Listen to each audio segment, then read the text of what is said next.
அஸ்ஸலாமு அலைக்கும் வரஹ்மத்துல்லாஹி வபரகாத்துஹு.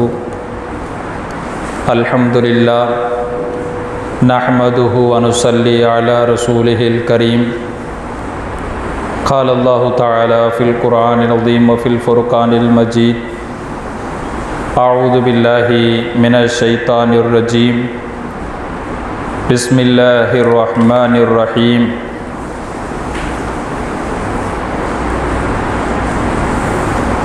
كل نفس ذائقة الموت. وقال الله تعالى في مكان آخر إنك ميت وإنهم ميتون. وقال أيضا إذا جاء نصر الله والفتح. وقال أيضا اليوم أكملت لكم دينكم وأتممت عليكم نعمتي ورضيت لكم الإسلام دينا. கண்ணியமான சகோதர சகோதரிகளே, அல்லாஹு ரப்புல் ஆலமீன் நம்மின் மீது செய்த பெரும் உபகாரத்தால் ஜும்மாவுடைய இந்த நாளில்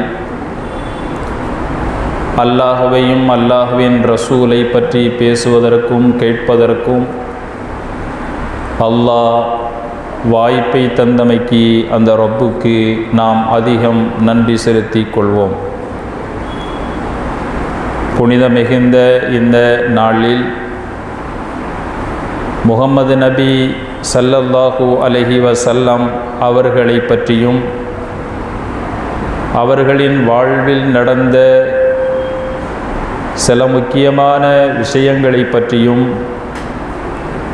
நாம் கடந்த வாரங்களில் நினைவுபடுத்தினோம், பேசினோம்.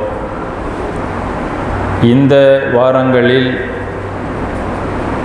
முஹம்மது ரசூலுல்லாஹி ஸல்லல்லாஹு அலைஹி வஸல்லம் அவர்களின் வாழ்வில் கடைசியாய் நடந்த சில முக்கியமான நிகழ்வை இந்த ஜும்மாவின் மூலம் நாம் நினைவுபடுத்திக் கொள்வோம்.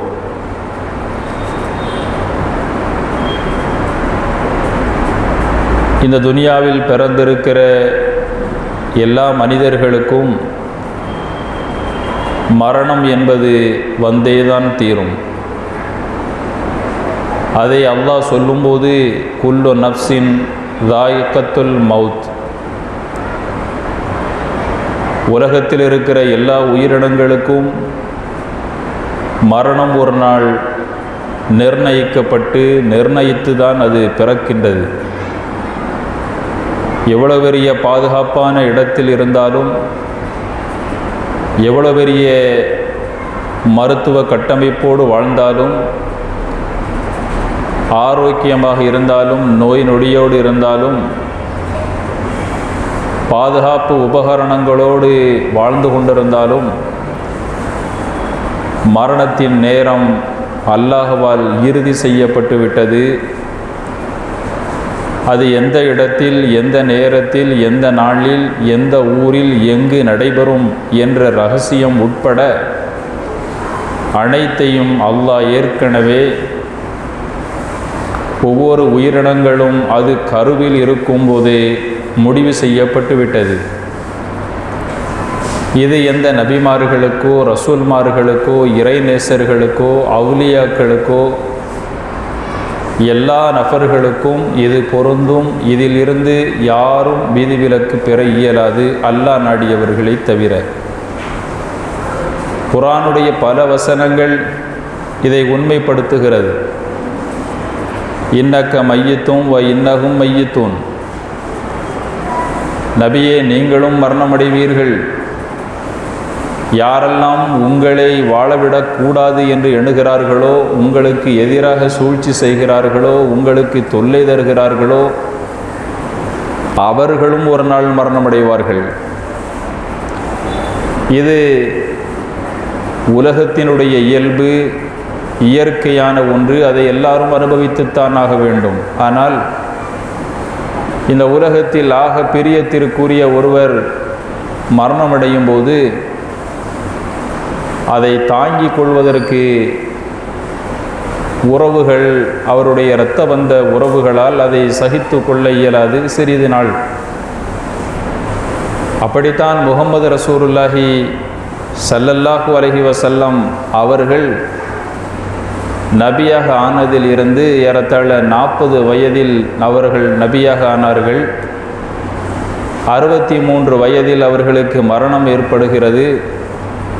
ஒரு 23 ஆண்டுகளில் பல்வேறு ரீதியில் பல்வேறு மக்களிடத்தில் நல்ல பழக்க வழக்கங்களை ஏற்படுத்தி கொண்டார்கள். சிறியவர்களிடத்தில், பெரியவர்களிடத்தில், மூமின்களிடத்தில், மூமின் அல்லாதவர்களிடத்தில், இருப்பவர்களிடத்தில், இல்லாதவர்களிடத்தில், எல்லா நபர்களிடத்திலேயும் அந்யோன்யமாக பழகுவது, அவர்களின் இன்ப துன்பங்களில் பங்கெடுத்து கொள்வது, அவர்களின் லாப நஷ்டங்களில் போய் கலந்து கொள்வது, சிரமப்படக்கூடிய ஒரு மனிதரின் சிரமத்தை நீக்குவது, பசியோடு ஒருவர் இருந்தால் அவர் கேட்பதற்கு முன்னாடி அவர் முகத்தை பார்த்து, அவர் சாப்பிடாமல் இருக்கிறார், அவர் முகம் வாடி இருக்கிறது, அவருக்கு ஏதாவது நம்ம உணவு கொடுத்து அவருடைய பசியை நீக்கிவிடுவோம் என்று எண்ணெல்லாம் எண்ணி விதவிதமான உணவுகள், பானங்கள் கொடுக்கவில்லை என்றாலும் கொஞ்சம் மாட்டிலிருந்தோ பால்களை எடுத்து பசியோடு இருக்க மனிதருக்கு கொடுத்து அவரின் பசியை நீக்கி அவர்களின் உள் அன்பை பெற்றுக்கொண்டவர்கள். சிரமப்படக்கூடியவர்கள், ஏழை எளியவர்கள், உடுத்துவதற்கு உடையில்லாதவர்களுக்கு ஆடைகளை வாங்கி கொடுத்து அவர்களின் மானம் மரியாதையை பாதுகாத்தவர்கள். வயது முதிர்ந்து சுமைகளை தூக்க முடியாமல், ஒரு பொருளை தூக்கி தலையில் வைக்க முடியாமல் சிரமப்படக்கூடியவர்களுக்கு அந்த பொருளை அவர்களின் தலையில் தூக்கி வைத்து அவர்களின் சிரமத்தில் பங்கெடுத்து கொண்டவர்கள். உலகத்தில் வீடுகளில் வளர்க்கிற பூனைகளுக்கு கூட கோபத்தின் மூலம் உணவு கொடுக்கவில்லை என்றால், தண்ணீர் கொடுக்கவில்லை என்றால், அதன் வேதனையால் ஒரு கட்டத்தில் அது மரணித்து போனால் நீங்கள் தொழுகையாளியாக இருந்தாலும் நீங்கள் நரகத்திற்கு போய்விடுவீர்கள் என்று சொல்லி எச்சரித்து, எந்த ஒரு உயிரினமும் பசியின் மூலம், தாகத்தின் மூலம் அது இறந்து போய்விடக்கூடாது என்பதை இந்த உலகத்தில் முதலில் பறைசாற்றிய ஒப்பற்ற தலைவர் முஹம்மது ரசூலுல்லாஹி ஸல்லல்லாஹு அலைஹி வஸல்லம். நாய்கள் வீடுகளில் செல்ல பிராணிகளாகவோ அல்லது ஏதோ ஒன்றுக்காக வேண்டி வளர்க்கக்கூடாது.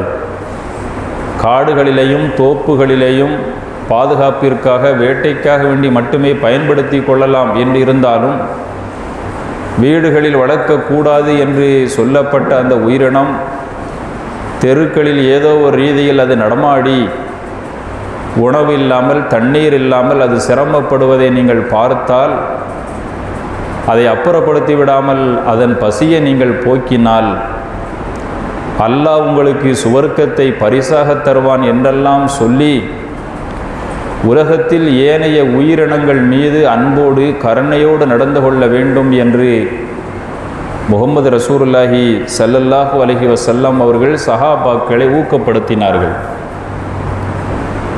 எறும்பாக இருந்தாலும், கொசுவாக இருந்தாலும், அல்லது ஏனைய உயிரினமாக இருந்தாலும் தீ வைத்து அதை உயிரோடு கொளுத்தி அதை கொன்றுவிடக்கூடாது என்பதில் சஹாபாக்களையும் ஏனைய மூமின்களையும் வலியுறுத்தினார்கள். தன் அருகில் தன் சஹாபாக்களில் இஸ்லாத்தை ஆரம்பமாக ஏழை எளியவர்கள் இந்த தீனை ஏற்றிருந்தார்கள். அடிமைகளாக இருந்தவர்கள், இருப்பதற்கு இடமில்லாதவர்கள், உடுத்துவதற்கு உடையில்லாதவர்கள், பெரும் ஃபக்கீர்கள் ஆரம்ப காலகட்டங்களில் இந்த தீனை ஏற்றிருக்கும் போது பெரும் பொறுப்பில் இருந்தவர்கள், வசதி வாய்ப்போடு வாழ்ந்தவர்கள், எங்கள்கிட்ட அடிமை வேலை பார்த்தவன், எங்கள் வீடுகளில் ஆடுகள், மாடுகள், ஒட்டகங்களின் சாணங்களை அள்ளி போட்டவரெல்லாம் முகம்மது பக்கத்தில் உட்கார்ந்து அவர் தட்டில் உட்கார்ந்து ஒன்றாக அமர்ந்து சாப்பிடுவது, ஒன்றாக இருப்பது, ஒன்றாக தொழுவது, இதுவெல்லாம் எங்களுக்கு பிடிக்கவில்லை. நாங்கள் இந்த தீனை ஏற்றுக்கிடணும்னா அவங்க ஒரு நாள் உங்களை சந்திக்கட்டும், நாங்கள் வரும்போது அவங்க இருக்கக்கூடாது. ஏன்னா அவங்கெல்லாம் வேலைக்காரர்கள், அவர்களை நீங்கள் தனியாக வச்சுக்கோங்கன்னு சொல்லும்போது கூட அல்லாஹ் அதையெல்லாம் பார்க்கறதில்ல. அவனுடைய இறைவனும் உன்னுடைய இறைவனும் ஒரே இறைவன் தான். எந்த ஒரு மனிதனும் பிறப்பால் உயர்ந்தவர் அல்ல, நிறத்தாலும் எந்த மனிதரும் உயர்ந்தவன் அல்ல. எல்லா மனிதரும் ஒரே தாய் தந்தையின் கீழ் பிறந்தவர்கள்தான். அல்லாஹ் சிலர்களை உயர்வான இடத்துல வச்சிருப்பான், சிலர்களை தாழ்வாக வச்சிருப்பான். கொஞ்சம் காலங்கள் கழியும் போது ஏழை பணக்காரராகவும் பணக்காரர் ஏழையாகவும் மாறிவிடுவார்.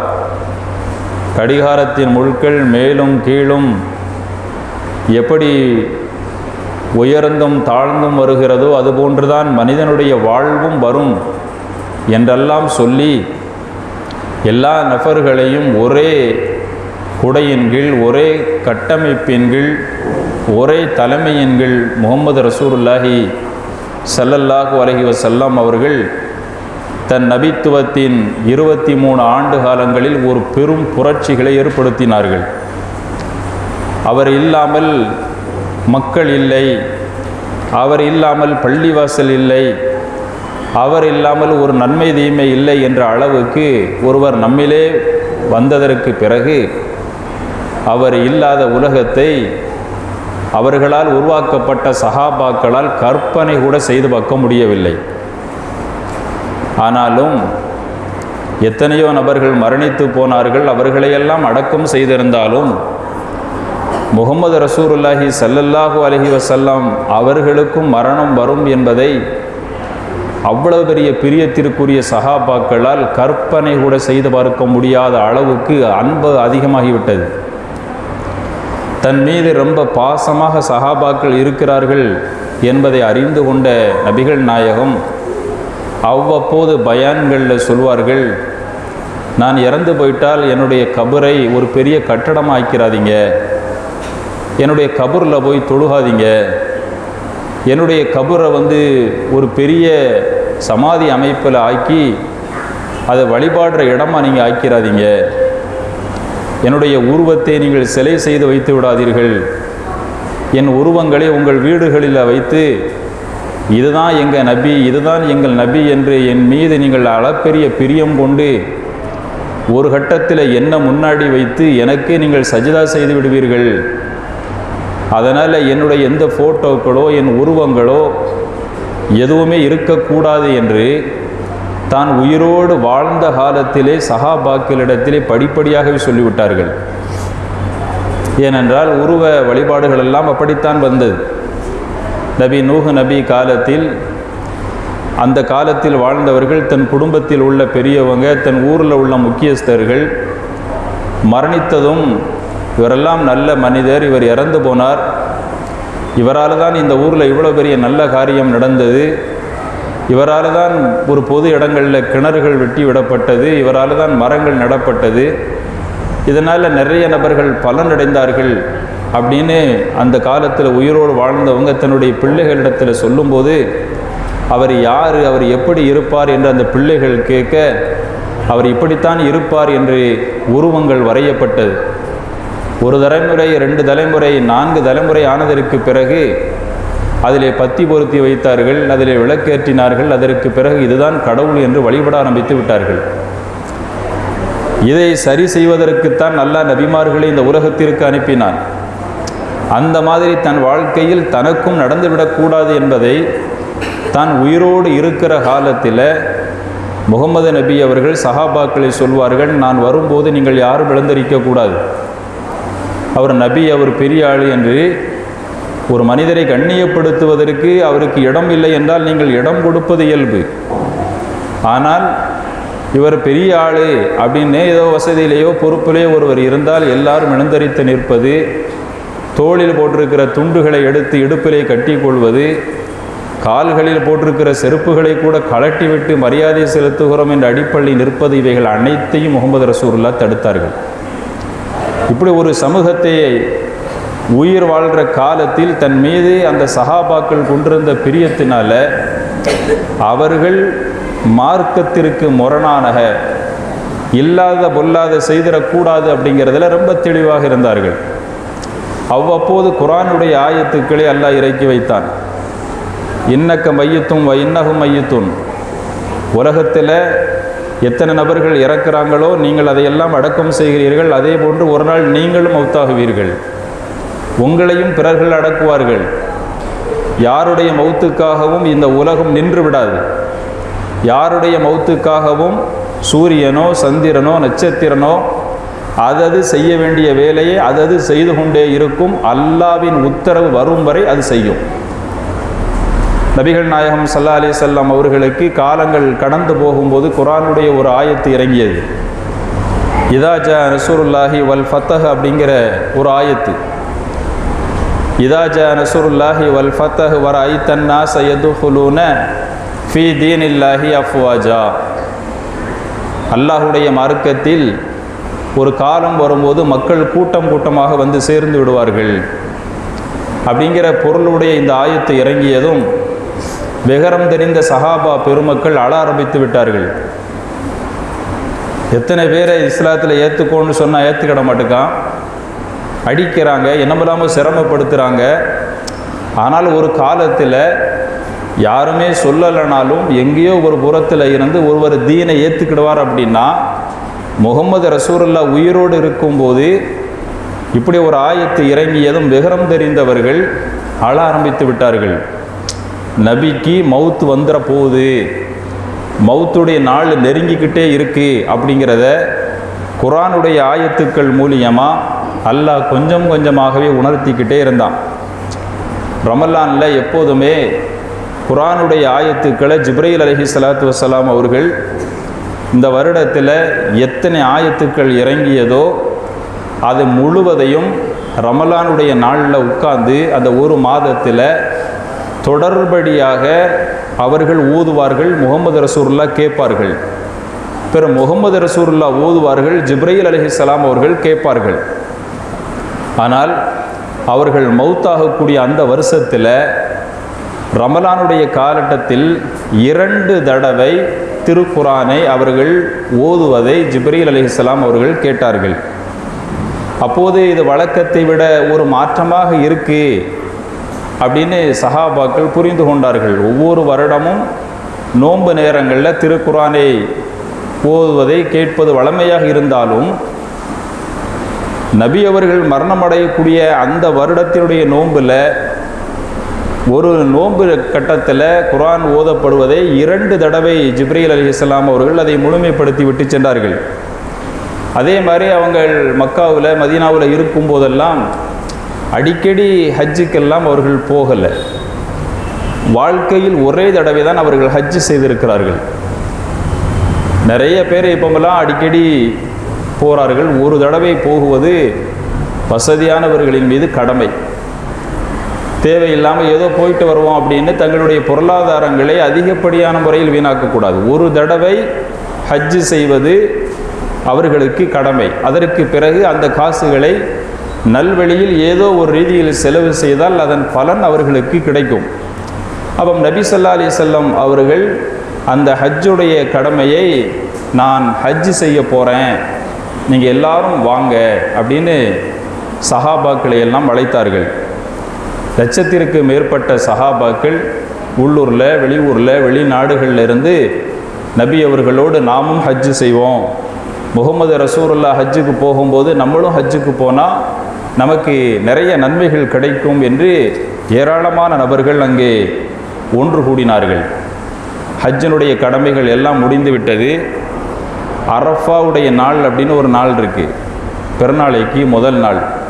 அந்த நாளில் திறந்த ஒரு இடத்துல எல்லா மக்களும் ஒரு இடத்துல ஒன்று சேர்ந்து உட்காரணும். எல்லாரும் அங்கே இருப்பார்கள். அது ஒரு திறந்த ஒரு மைதானம். அந்த மைதானம் இருக்கிற இடத்துல கடைசியில் முகமது ரசூலுல்லாஹி ஸல்லல்லாஹு அலைஹி வஸல்லம் அவர்கள் எழுந்தரித்து ஒரு பயான் செய்தார்கள். அந்த பயானில் மக்களுக்கு பல்வேறு ரீதியிலான சட்டதிட்டங்களை சொன்னார்கள். அப்படி சொல்லிக்கிட்டு இருக்கும்போது தான் அல்லாஹ் என்னை நபியாக ஆக்கினான், நபியாக அனுப்பினான். நான் உங்களிடத்தில் நல்ல முறையில் நடந்து கொண்டேன்.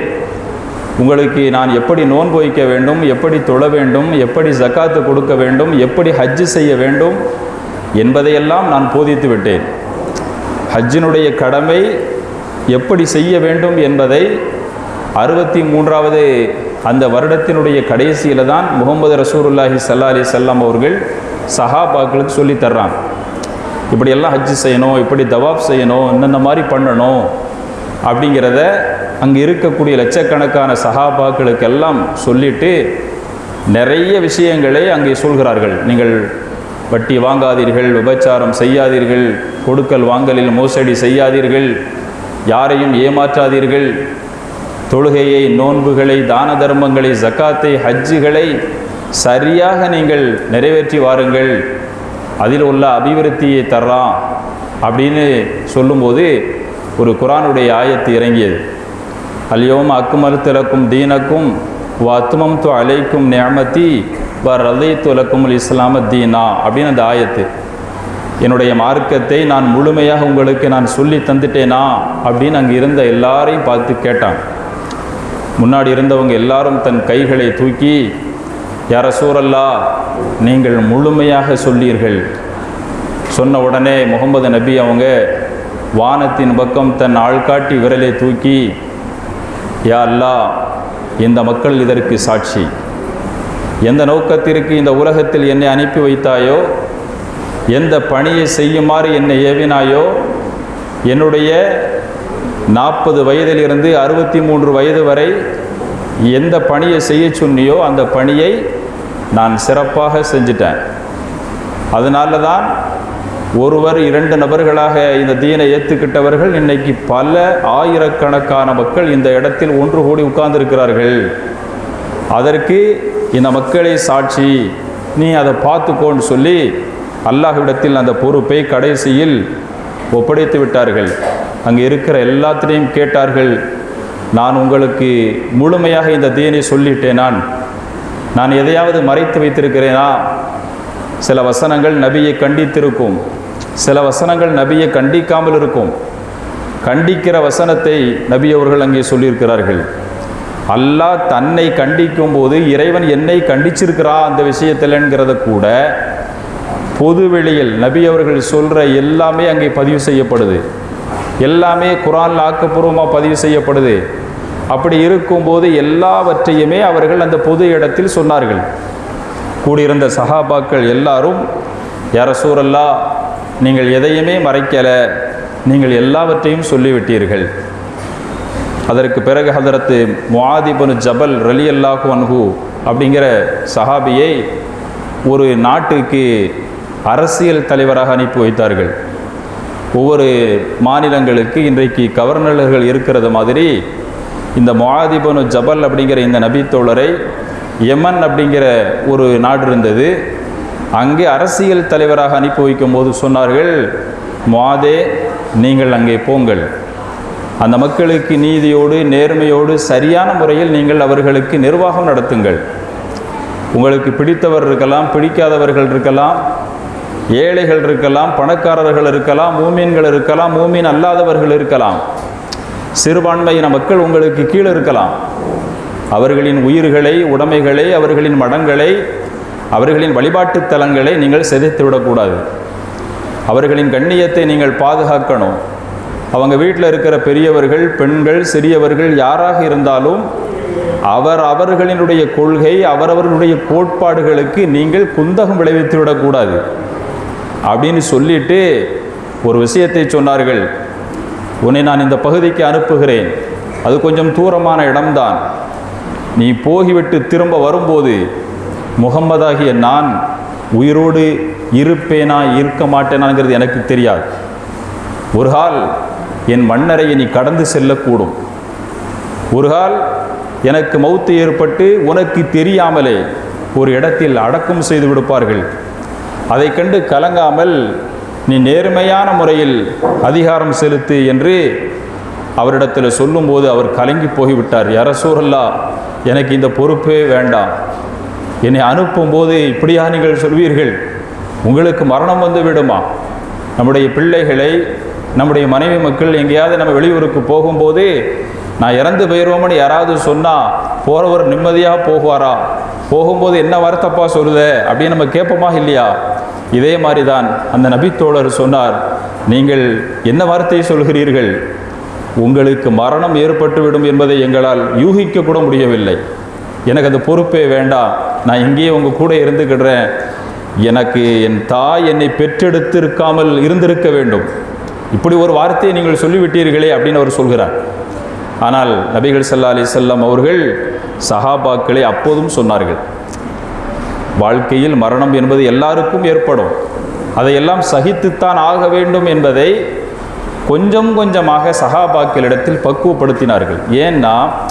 ஏன் இதை அவர்கள் கொஞ்சம் கொஞ்சமாக சொல்லிக்கிட்டே வர்றாங்க அப்படின்னா, அவர்கள் ஆரம்பத்தில் அந்த சஹாபாக்கள் அந்த நபியின் மீது அவ்வளவு பெரிய பிரியம் வைத்து விட்டார்கள்.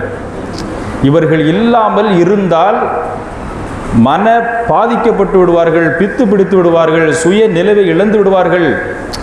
தன் பிள்ளைகள் மீது ஒருவர் அளப்பெரிய அன்பு வைத்திருக்கும் போது திடீரென்று அவருக்கு ஒரு இழப்பு ஏற்பட்டு விட்டால் எப்படி அதை தாங்கிக் கொள்ள முடியாமல் காலம் முழுவதும் ஒருவர் அழுது புலம்புவாரோ, அப்படி ஒரு நிலைக்கு ஒருவர் இரண்டு நபர்கள் அல்ல, லட்சக்கணக்கான சஹாபாக்கள் அங்கே உருவாகி இருந்தார்கள்.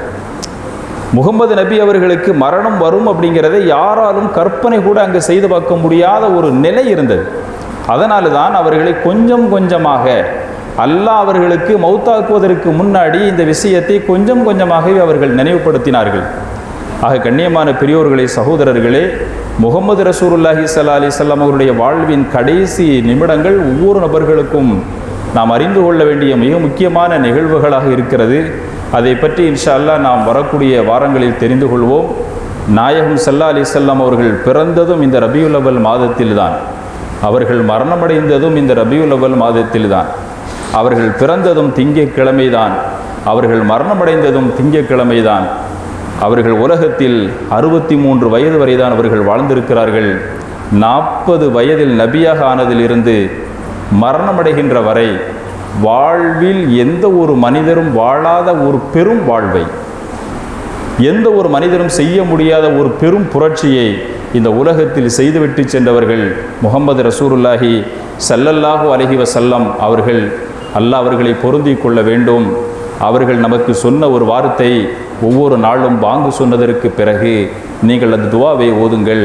ஏன்னா மறுமை நாளில் வசீலா அப்படிங்கிற ஒரு உயர்ந்த ஒரு இடம் இருக்குது. அந்த இடம் ஏராளமான நபிமார்கள் இந்த உலகத்தில் வாழ்ந்திருக்கிறார்கள். எல்லாரும் அந்த இடத்தை அல்லாஹ்விடத்தில் கேட்கிறார்கள், எனக்காக வேண்டி என் குடும்பமாகிய, என் பிள்ளைகளாகிய, என் உறவுகளாகிய நீங்கள் எனக்காக துவா செய்யுங்கள் என்று முஹம்மது ரசூலுல்லாஹி ஸல்லல்லாஹு அலைஹி வஸல்லம் அவர்கள் சொல்லிவிட்டு, அந்த துவாவை நீங்கள் எப்போது கேட்க வேண்டும்னா, ஒவ்வொரு நாளும் பாங்கு சொல்லும்போது, பாங்கு சொல்லி முடித்த உடனே அல்லாஹும்ம ரப்ப ஹாதிஹி தஅவத்தி தாம்மா வ ஸலாத்தில் காயிமா ஆத்தி சய்யதினா முஹம்மதினில் வசீலத்த வல் ஃபதீலா வ தரஜத்தர் ரஃபியத்த ஆலியத்த ஷரீஃபா வ பஅத்ஹு மகாமம் மஹமூதன் அல்லதி வஅத்தா இன்னக லா துக்லிஃபுல் மியாத் என்ற இந்த துவாவை ஒருவர் ஓதினால் நாயகம் ஸல்லல்லாஹு அலைஹி வஸல்லம் அவர்களுக்கு இவர் துவா செய்த மனிதராக ஆவார். அதனால் இதன் பலனால் இந்த மனிதர்களுக்கு அவர்கள் மறுமை நாளில் ஏதாவது நன்மையில் குறைவிருந்தால் அல்லாஹ்விடத்தில் அவர்கள் பரிந்து பேசி, யா அல்லாஹ் இவர்களை சொர்க்கத்துக்கு அனுப்பு என்று அல்லாஹ்விடத்திலே கேட்கிற ஒரு வாய்ப்பை கிடைக்கும் என்று முஹம்மது ரசூலுல்லாஹி ஸல்லல்லாஹு அலைஹி வஸல்லம் அவர்கள் கூறியிருக்கிறார்கள். ஆக கண்ணியமான மேலான பெரியோர்களே, சகோதரர்களே, உயர்ந்த இடத்தில் அல்லாஹு ரப்புல் ஆலமீன் நம்முடைய தலைவரான முஹம்மது ரசூலுல்லாஹி ஸல்லல்லாஹு அலைஹி வஸல்லம் அவர்களை அல்லாஹ் எழுப்பி அவர்களின் உயர்வான ஒரு இடத்தில் அல்லாஹ் அருள் புரிவானாக. வாஹிரு தஅவானா அல்ஹம்துலில்லாஹி ரப்பில்